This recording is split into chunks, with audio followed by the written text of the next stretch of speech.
Kami po ay buong pusong nagpapasalamat sa inyo. Sa walang sawang pagmamalasakit at pagmamahal sa amin. Tunay po kayong kadamdamin ng ating namamahala. Nagpupunyagi para madala po kami sa kasakdalan. Damang-dama po namin ang inyong pagpapagal. At dedikasyon sa pagtupad. Hindi alintana ang pagod, puyat at hirap alang-alang sa aming kaligtasan. Lagi po kayong laman ng aming panalangin. Sa Panginoong Diyos ay laging hinihiling.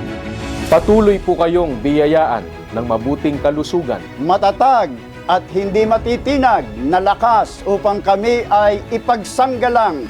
Punuin pa po kayo ng higit pang mga katangiang kailangan upang lalo pang makatuwang sa ating tagapamahalang pangkalahatan.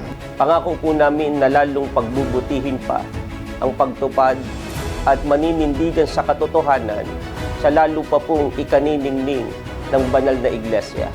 Mula po sa mga ministro at manggagawa at sa lahat po ng mga naglilingkod sa tanggapan ng Net25, kasama po ng aming buong sambahayan, kami po ay buong pusong bumabati sa atin pong pangalawang tagapamahalang pangkalahatan, ang kapatid na Angelo Eranio B. Manalo ng Happy